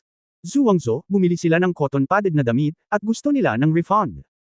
Zhuangzhou, ang iyong mga damit na cotton padded ay 20 cents na mas mahal kaysa sa mga mula sa Joji Cloth Factory. Hindi ko kayang magdusa ng ganitong pagkawala, hindi ba? At ako ay nasa shop kanina, maaari mong i-refund ang mga damit na cotton padded na binili mo sa Joji Clothing Store, kaya hindi mo na ito maibabalik pagdating mo sa Kuja Cloth Store, tama ba? Oo, i-refund ang pera, i-refund ang pera. Sa ilalim ng pamumuno ng lalaking matalas ang bibig na unggoy ang pisngi, ang iilang ito ay handang ibalik ang pera. Nagsimulang gumawa ng mga preemptive strike ang mga tao. Oh, masyadong mahal para sa iyo ang 100 sentimo para sa cotton padded coat sa Kuja Cloth Shop natin, tama ba? Malamig na tanong ng may-ari ng Kuja Cloth Shop. Bagamat ang tanong ay kapareho ng naunang clerk, sa pandinig ng matalas na bibig na unggoy na may pisngi, ang pakiramdam ng pang-aapi ay hindi pareho. Gayunpaman, hindi siya nagpatinag at sinabing muli, kung ikukumpara sa 80 sentimos bawat piraso mula sa Joji Cloth Shop, mahal lang. Haha. Ngumisi ang may-ari ng kuswang, kung ganoon, kapag bumili ka ng cotton padded na damit, may pumipilit ba sa iyo na bilhin ito? Hindi. Dahil hindi mo ginawa, kusa mong binili, at walang problema sa kalidad sa mga damit nating cotton, kaya talagang imposibleng ibalik ang pera. Huwag mo akong sisihin sa pagiging bastos mo kung nag-iingay ka tungkol sa pagbabalik ng pera mo dito. Pagkasabi nito, ilang lalaki sa likod ni Master Ku ang lumapit at pinalibutan ang lalaking matalas ang bibig at unggoy ang pisngi. Ikaw. Hehe, posible ba na ang may-ari ng Kuja Cloth Shop ay gusto pa rin nilang bugbugin ang mga tao? Napakaraming tao ang nanunood dito. Kung ang Kuja Cloth Shop ay nambugbog pa rin ng mga tao nang hindi nagbabalik ng pera, ito ay isang itim na tindahan. Tamaan. Kunang makitang ang lalaking may matalas na bibig at unggoy ay matigas ang ulo at patuloy na nagsasabi ng black shop, hindi na nakatiis ang may-ari at direktang nagutos. Sa isang iglap, dumagsa ang malalakas na lalaki at sinimulang paluan ang lalaking may matalas na bibig at pisngi ng unggoy. Matapos ang ilang matinis na sigaw ng lalaking may matalas na bibig at pisngi ng unggoy, tumahimik ang bulwagan. Napaatras ng ilang hakbang ang mga nakapaligid na kumakain ng melon dahil sa takot na tumalsik ang mga melon sa kanila. Kaya naman nang bumalik ang malalakas na lalaki matapos bugbugin ang mga tao, kitang-kita nila ang lalaking matalas ang bibig at unggoy na nakahandusay sa lupa na may bagbog na ilong at namamaga ang mukha, hindi kumikibo at naghihingalo. Sa pagtingin sa eksenang ito, at pagkatapos ay iniisip ang tungkol sa agresibong hitsura ng matalas na bibig na lalaking may pisnging unggoy, biglang gamaan ang pakiramdam ni Master Ku, at sa parehong oras ay naunawaan niya kung bakit gusto ni Prince Yu na kumilos siya. Ito ay talagang komportable. Pagkatapos ay iniskan niyang muli ang lahat, at ang kanyang mga mata ay huminto sa mga taong iyon ngayon lang, gusto mo rin bang i-refund ang pera ngayon lang? Ah, walang refund, walang refund. Muntik nang bugbugin ng matalas na unggoy na lalaking may pisngi. Tanga lang ang hihingi ng refund sa oras na ito. Hindi ka nababalik. Ibig sabihin gusto mo lang bumalik. Siya nga pala, sabi mo Black Store tayo ngayon lang ha. Napakagaling mo, bakit ka nang ahas na pumunta sa isang itim na tindahan para bumili ng mga bagay? Ilang sandali ang natahimik, ngunit ang may-ari ng kuswang ay halatang nasa mataas na espiritu. Muli niyang ikanaway ang kanyang kamay at sinabi nilang lahat na ito ay isang itim na tindahan. Kung hindi ko sila bugbugin, magsisisi ako sa kanilang hula. Halika, ibigay mo sa akin. Sampelan mo ako ng malakas. Bang! Oh! Tumigil ka sa pakikipaglaban, may mamamatay. Oh, suntukin mo ako, pero huwag mo akong patulan, oh, okay lang kung wala akong sasabihin. Nung nakita kong binubugbog yung mga yun, may mga tumulong magsalita, pero pagkatapos masuntok din yung mga tumulong magsalita, walang ibang tumulong dahil madali silang nabugbog. Matapos talunin ang mga tao, umatras ang malalakas na lalaki. Gustong mamatay ng lalaking matalas ang bibig at pisngi ng unggoy, marami kasi siyang binugbog noong una, ngunit nang magbugbog na ang mga malalakas na lalaki sa ibang tao, hindi nila alam kung nakalimutan na pala nila na binugbog na pala siya, kaya hinayla nila siya sa lupa at nagsimula ulit. Binugbog. Sa mga oras na ito, nakahandusay siya sa lupa, nagpapanggap na patay kahit hindi pa siya patay. Hindi na siya naglakas loob na gumalaw, sa takot na kung gagawa siya ng kahit kaunting galaw ay aksidenteng masugatan na naman siya. Kaya mo pa bang umalis? Kung hindi ka makaalis, gusto mo maghanap ako ng maghahatid sa'yo. Sa oras na ito, malamig na sabi ni Master Ku. How dare the sharp-mouthed, monkey chick man at iba pa na ibigay ito sa kanya. Matapos marinig ito, mabilis siyang nabuhay sa lugar, bumangon sa lupa at tumakbo palayo. Nagbubuntong hininga ang mga taong kumakain ng melon. Nakita na ng lahat. Hindi naman sa gusto ni Ku na talunin sila, pero masyado na silang binyo-bully di ba? Alam naman ng lahat kung mahal o hindi ang mga damit natin na cotton padded. Kung gusto mong bilhin, bilhin mo. Kung ayaw mong bilhin, huwag kang bumili. Pero pagkatapos mong bilhin ito, kung sa tingin mo ay masyadong mahal, kailangan mong i-refund ito, Mr. Haha. Ang mga taong ito. Pagkatapos magsalita ng Master Ku, naging tahimik ang bulwagan. Kabanata 999 na Roshaw Jigway. Ang lungsod ng Roshaw ay partikular na masigla ngayon. Ang pinagmumula ng Pononibik ay nagmumula sa patuloy na pagbabawas ng presyo ng mga damit na may cotton padded ng dalawang higanteng mga ngalakal ng tela sa Roshaw City. Ang Joji Clothing Factory ay nagpaputok ng unang pagbawas sa presyo. Una, ang orihinal na presyo ng isang cotton padded coat ay nabawasan mula 500 hanggang 150. Ang pagbawas ng presyo ay nakababa ng panga. Para hindi na madaig, ibinaba ng Kuja Cloth Shop ang presyo ng isa pang 50 sentimo sa loob ng wala pang kalahating oras matapos ibaba ng Joji Cloth Shop ang presyo nito.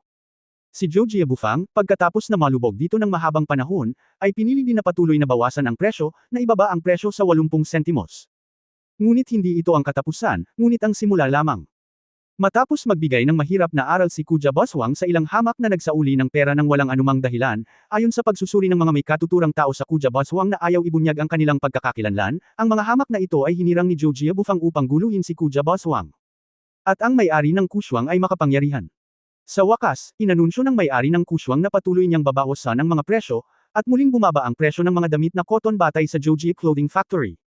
10 artikulo. 70 artikulo. Ang presyong ito ay masasabing hindi pa nagagawa. Kung may iba pa ba in the future, ibang usapan na yan.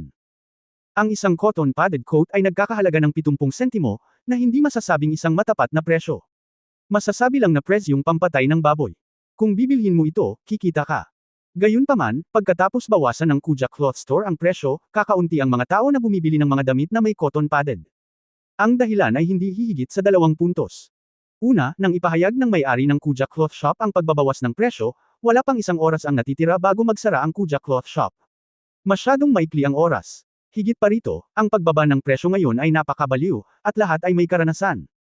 Palagi nilang nararamdaman na ang Joji Cloth Factory ay hindi titigil dito, at maaaring magpatuloy sa pagbaba ng mga presyo bukas. Kung masyado kang sabik na kumain ng mainit na tokwa, kung sino man ang nagmamadaling kumilos sa oras na ito ay magiging katulad ng lalaking matalas ang bibig at pisngi ng unggoy, kaya patuloy silang naghihintay sa Georgia Cloth Factory na magpatuloy sa pagbaba ng presyo bukas. Sa likod na silid ng Kuja Baswang, ang may-ari ng Kajesuwang at Prinsipe Yu ay masayang nagiinuman at nag-uusap. Halatang sobrang nasiyahan sila sa araw na ito. Kamahalan, ang trick na ito sa pagbabawas ng presyo ay talagang epektibo. Si Georgia Bufang ay hindi kasing husay ng dati kahit isang tao. Uminom ng inumin ang may-ari ng Kuswang at tuwang-tuwang sinabi, "Haha! Nagmamalaki si Prinsipe Yu, hanggat ibaba niya ang kanyang presyo, ibababa rin natin ang kanyang presyo. Tingnan natin kung gaano siya katagal. Mataas, mataas talaga. Ang prinsipe ay nararapat na maging prinsipe." Bago magsalita, nakangiting sinabi ng may-ari ng Kuswang, "Kamahalan, kung mababawasan muli ang presyo bukas, hindi na ito bibili ng mga nasa lungsod noon. Natatakot akong kumilos ang mga taong nakasuot ng cotton padded. Bilhin mo, hayaan silang lahat na bumili." Ikanaway ni Prinsipe Yu ang kanyang kamay, "Hindi tayo kapos sa pera, at hindi tayo mawawalan ng pera. Kung bibilhin ito ng lahat ng tao sa Rosehouse City, ang mga damit na may cotton padded ay ibibigay ng Georgia Clothing Factory ng libre, at wala nang mag-aalaga sa kanila. Sa oras na iyon, ang kanilang mga damit na may cotton padded ay ihahagi sa kanilang mga kamay, at wala nang paraan para makabalik." Tumango si Master Ku, "Kung gayon ay mawawala ang ating mga damit na may cotton pad. Kung hindi ito sapat, kailangan nating gumawa ng higit pa. Gawin mo lang. Mag-hire tayo ng mga tao bukas at mag-o-overtime. Kukunin natin ang lahat ng gusto nila." "Oo, kamahalan." Nag-inuman ulit ang dalawa at masayang nag-usap. Kinagabihan, sarado din ang Georgia Bufang. Narinig din ni Lao Li ang tungkol sa pambubugbog ng lalaking may matalas na bibig at pisngi ng unggoy, at tila nasa sabik. Mukhang kailangan pang parusahan ng masamang tao ang masamang tao. Sinabi ni Lao Li kay Zhou Ziqiong, at tuwang-tuwa siya sa parehong oras, "Alam ko na ngayon kung bakit naglakas loob ang ginang na ibaba ang presyo. Dahil sa pagbaba ng presyo ng Kuja Clothing Store, walang dumating. Kami, Georgia Cloth Shop, walang mawawala kahit nabawas ang presyo." Tumango si Zhou Ziqiong at sinabing, "Oo, kaya patuloy nating babawasan ang presyo bukas." "Oo, ituloy mo." Sumuko. Pagkatapos sabihin iyon, sinabi ni Zhou Ziqiong sa malalim na boses, "Kung darating muli ang mga taong iyon ngayon, alam ba ni Uncle Lee kung ano ang gagawin?" Agad na tumango ang matandang Lee, "Ang mga taong ito ay nasa blacklist na natin. Kung maglakas loob silang bumalik, matatalo siya ni Kuja Baswang, at matatalo din siya ng ating Georgia Bufang." Sa araw na ito, hindi lang sina Kuja Baswang at Georgia Bufang ang abala sa Rosehouse City, kundi pati na rin si Georgia Bufang. Mayroon ding The Newspaper. Matapos maranasan ang kaluwalhatian ng unang araw ng pagbubukas, maging ito ay ang mga espiritu ni Wen Xiangju o ang drama ng The Newspaper, ang pagkahumaling nito sa mga ordinaryong tao ay umabot sa isang hindi pa nagagawang mataas. Kung ikukumpara noong nandoon si Jack Shanlo, mas maganda ang negosyo ng Wen Xiangju. Maraming taong mahilig sa alak ang pumunta rito upang tikman ang mga espiritu. Dahil dito, nakita nila ang kwento ng unggoy habang umiinom ng mga espiritu, at nahumaling sila dito. At wala sa kontrol. Marami ring pumupunta dito para sa kwento ng unggoy, pero sinong mag-aakala na may matapang na inumin na katabi lang ng royal family? Pagkatapos uminom ng isang mangkok, wala na rin akong kontrol. Sa makatuwid, ang Wen Xiangju at The Newspaper Office ay nagpupuno sa isa't isa. Simula nang magbukas sila ng umaga, puno na ang mga upuan. Ang tanging kawalang kasiyahan ay sinabi ni Chen Jianan, ang punong patnugot ng The Newspaper, na upang mapangalagaan ang mga hindi nakapanood ng dula sa unang araw, at upang bigyang daan din ang mga artista sa pahayagan na maging higit na sanay at kahanga-hanga sa kanilang mga interpretasyon, ang bawat dula ay kailangang gumanap ng 3 magkakasunod na araw. Bagamat ang ilang mga tao ay hindi masaya, sila ay sabik na naghihintay para sa mga unggoy na magdulot ng gulo sa Dragon Palace kagabi. Dahil dito, pagkatapos maghintay buong gabi, ang parehong nilalaman tulad ng kahapon ay isinagawa kinabukasan, na talagang nakakadismaya. Gayunpaman, sinusuportahan pa rin ito ng karamihan. Kung tutuusin, kakaunti lang ang nakabasa ng kwento kagabi, at napakaraming tao ang hindi nakakita nito. Sa makatuwid, ang panuntunan ng The Newspaper sa pagpapakita ng parehong dula sa loob ng 3 magkakasunod na araw ay hayaan ang pinakamaraming tao hanggat maaari nakikita ng mga tao ang kwento ng unggoy. Kasabay nito, opisyal na inilabas ngayong umaga ang unang isyu ng sangay ng Rosehouse ng The Newspaper. Ang antas ng literacy ng mga tao sa Rosehouse City ay malayo sa kabisera ng lungsod ng Jingzhou, kaya ang mga tao ay hindi masyadong interesado sa mga ganoong puro nakasulat na mga bagay. Gayunpaman, dahil narinig na nilang lahat ang tungkol dito, ang kwento ng unggoy ay nasa unang isyu ng pahayagan, at ang nilalaman ay higit pa sa kung ano ang nasa entablado ng pahayagan, kaya sa sandaling mailabas ang pahayagan, ang mga taga-Rosehouse ay nagmamadaling agawin ito. Ang mga taong marunong bamasa at sumulat ay nagbasa nito mismo, at ang mga taong hindi marunong bamasa at sumulat ay pinagsama-sama ang kanilang pera ng 2 at 3 upang bumili ng pahayagan, at pagkatapos ay nakakita ng isang taong marunong magbasa upang kunin ang pahayagan at ipaliwanag ito sa kanila. Sa ganitong paraan, nakakabasa ng dyaryo ang ilang mga marunong bumasa at sumulat ng hindi gumagastos ng pera, habang ang mga taong hindi marunong bumasa at sumulat ay gumagastos ng pera, ngunit nababasa pa rin nila ang pahayagan. Nakukuha ng lahat ang kanilang kailangan at lubos na masaya. Ang kwento ng unggoy ay walang alinlangan na kapanapanabik, ngunit ang kwento ay napakahaba lamang. Matapos pakinggan ito, hindi pa rin nakontento ang lahat, kaya't sinimulan nilang basahin ang nilalaman sa ibang mga seksyon, na nagbukas ng pinto sa isang bagong mundo para sa kanila. Maging ito ay ang seksyon ng panitikan, ang seksyon ng buhay o ang seksyon ng kasalukuyang mga gawain, ang nilalaman ay sapat na kapanapanabik. Sa isang iglap, ang papel ng Roshaw ay mahal. At ang unang pagbaril ni Jing-Zi sa Roshaw ay pinaputok. Kabanata 1000 Make-up. May isa pang episode sa The Newspaper ngayon. Sa kalagitnaan ng kwento ng unggoy, dalawang aktres ang biglang napahawak sa tiyan. Hindi natuwa ang audience. Dahil ang dalawang aktres na bumaba, ang isa ay ang aktor na gumanap na unggoy, at ang isa naman ay ang aktor na gumanap bilang Dragon King. Kung bumaba ang dalawang taong ito, paano matutuloy ang kwento ng kaguluhan sa Dragon Palace? Sa oras na ito, lumabas ang iba pang mga artista upang ipaliwanag ang buong kwento. Bilang isang babae, palaging may ilang araw na hindi komportable bawat buwan, at ang mga artistang ito ay walang pagbubukod. Kailangang bumaba ang dalawang aktres na ngayon lang bumaba dahil bigla silang nagkaroon ng regla. Hindi lang lalaki ang manunood, pati mga babaeng manunood. Bagamat wala silang sinasabi tungkol sa regla, lahat sila ay naiintindihan ito, kaya naiintindihan nila ito kapag ang isang babae ay damyugo mula sa ibaba, sino ang may mood at lakas upang magpatuloy. Tumalon-talon. Hindi ka ba natatakot na tumalsik ang dugo 3 talampakan ng layo? Pero ang ikinagulat ng lahat ay bumalik ang dalawang aktres pagkaraan ng wala pang quarter ng 1 oras. Walang kakaiba sa kanila, at nagpatuloy sila sa pagtalon-talon tulad ng mga normal na tao. Dahil ang mga artistang ito ay hindi nagsusuot ng makapal na damit gaya ng cotton-padded na damit para makapag-perform, at medyo manipis ang kanilang mga costume, kaya may mga taong may espesyal na quirks na tumitig sa ilang hindi maipaliwanag na bahagi ng dalawang aktres na ito sa buong proseso. Walang duda tungkol sa likas na katangian ng crotch cat. Sa kasamaang palad, kahit nakatitig ng matagal ay wala silang nakitang dugong umaagos mula sa ilalim ng kanilang katawan, kaya hindi nila maiwasang magulat. Siyempre, ito ay isang minor na episode lamang, at hindi ito isinasapuso ng maraming tao. Para kay Jing-Zi, hindi siya pumunta sa Joji Clothing Factory ngayon, ngunit nanatili sa Zhangja Winery at tinuturuan ang mga tao na magtimpla ng alak. Dahil napakaraming sanitary napkin ang ginagawa, dapat ang pagdidisinfekta ang unang prioridad, kaya kailangan ang alkohol na ito. Kinabukasan, sumikat ang araw gaya ng dati. Si Jing-Zi ay naunang bumangon kaysa sa araw. Bilang karagdagan sa kanya, si Han-Han at ilang miyembro ng opisina ng pahayagan na bihirang magpakita upang makipag-usap ay tinawag din ni Jing-Zi sa ikalawang palapag ng Wenxiang Residence. Sa oras na ito, kinuha ni Jing-Zi ang mga toiletry na binili ni Zhang Xiaoyu at pinaupo si Han-Han at ang iba pa sa mga upuan. Young Village Master, pwede bang tumigil ka na sa pagpipinta? Matamlay na sabi ni Han-Han. Nang makitang hawak ni Jing-Zi ang toiletries ng babae, nakaramdam siya ng pagkahilo. Hindi ko kaya. Saglit na natigilan si Han-Han, at nagpatuloy, Young Village Master, narinig ko na babae lang ang pwedeng mag-makeup. Ano ang magagawa ko, isang lalaki? Noong nasa Yongju ako, fatball hindi ka ba nagpinta dati? Bakit hindi siya nagsasalita ng kalokohan gaya mo? Noong nagtitinda siya ng munggo na popsicle sa Yongju, minsang nagpinta si Jing-Zi ng mga disguise para sa fatball at sa iba pa, kaya sa pagkakataong ito ay paulit-ulit lang ito ng parehong lumang trick. Matapos marinig ang napakaraming salita mula kay Han-Han, medyo hindi nasiyahan si Jing-Zi at seryosong nagsabi, napakaraming tao, bakit kita pinili? Hindi mo ba pinapahalagahan? Huwag kang mangmang at mamuhay sa isang, hindi ka marunong maging maswerte, Han-Han. Saglit na natigilan si Han-Han, at pagkatapos ay nagsabi, batasang pinuno ng nayon, hindi mo ako kailangang pahalagahan, dapat kang pumili ng iba. Si Han-Han, isang magaspang na lalaki, nahihirapan pa rin sa make-up. Pagtanggap nito, sinipa siya ng galit na si Jing-Zi, huwag kang magsalita ng walang kaparirikan. Sa uri ng iyong katawan, sino ang maaari mong iguhit kung hindi ka magdodrawing? Nakalimutan mo na noong bumaba ka mula sa Mang Mountain, ano ang sinabi sa iyo ng panganay kong kapatid? Protektahan. Young Master. Hehe, Terra, ikaw na mismo ang magsabi. Ang tagal mo nang bumaba ng Mang Mountain.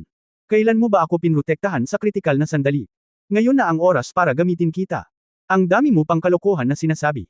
Batang pinuno ng nayon, hayaan mo akong gumuhit.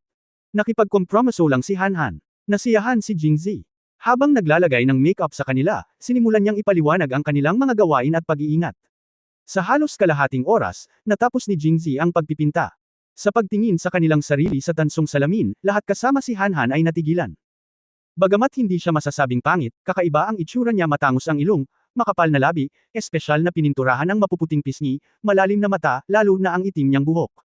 Nang malaman kung anong uri ng tina ang ginamit ni Jingzi, naging gintong kulay ito.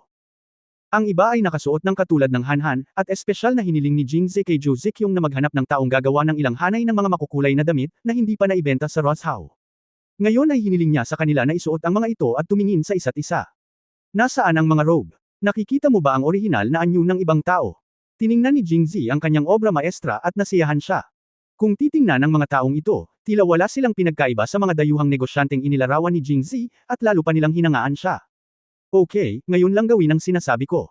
Kung magtagumpay ka man o hindi, depende sa husay mo sa pag-arte. Ngayong umaga, bukas ang Joji Cloth Shop gaya ng dati. Gaya ng inaasahan ng lahat, kalahating oras lamang matapos buksan ang pinto, nag-anunsyo ang Joji Clothing Store ng isa pang pagbawas sa presyo. 60 artikulo. Mas mababa ito ng 10 sentimo kaysa sa Kuja Baswang. Masasabing kapag bumili ka ng cotton coat sa ganitong presyo, hindi ka mawawala ng pera kahit anong mangyari. Gayunpaman, nararamdaman ng lahat na ang Kuja Cloth Store ay tiyak na magbabawas muli ng presyo, kaya hindi sila nagmamadaling bumili nito. Gayunpaman, ang ilang mga tao ay nababalisa. Halimbawa, ang lalaking matalas ang bibig at unggoy ang pisngi. Noong una ay gusto niyang bumili ng cotton padded coat sa Joji Clothing Factory para sa mura, ngunit dahil sa sobrang sakam niya sa mura, hindi lang niya binili ang cotton padded coat kahapon, kundi napabugbog pa siya. Pagka-uwi, binugbog niya ang may-ari ng kuswang. Pasaway. Hindi napigilan ng pagmumura ang lamig, kaya't pumunta siya sa Joji Clothing Factory sa madaling araw, iniisip na kahit na ang mga damit na may cotton padded ng Joji Clothing Factory ay nagkakahalaga ng 80 yuan bawat piraso, ang mga iyon ay 10 yuan na mas mahal kaysa sa Kuja Cloth Factory, ngunit Kuja Cloth Factory hindi siya kailanman maglalakas loob na bumalik sa nayon.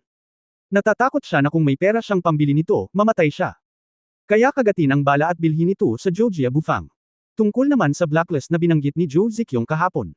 Haha, ang matalas na bibig na unggoy na may pisngi ay hindi man lang isinapuso. Ibinalik niya ang pera noong araw na iyon, at ang clerk sa Joji Cloth Shop ay hindi nang ahas na magsabi ng anumang bagay na walang kaparirikon. Ano ang nangyari sa pagbili ng ilang damit ng mag-isa? Sa kanyang palagay, natural sa isang mabuting tao ang mabuli ng iba. Dumating sa pintuan ng Joji Cloth Shop ang matalas na bibig at may pisnging unggoy at narinig niya na ang kanilang mga damit na may cotton padded ay muling ibinaba ang presyo, sa 60 sentimos, na mas mura ng 10 sentimo kaysa sa mga damit na cotton padded ng Kuja Clothing Shop. Dahil sa pagbaba ng presyo, maraming tao ang nagtipon sa pintuan. Tuwang-tuwa ang lalaking may matangos na bibig at unggoy.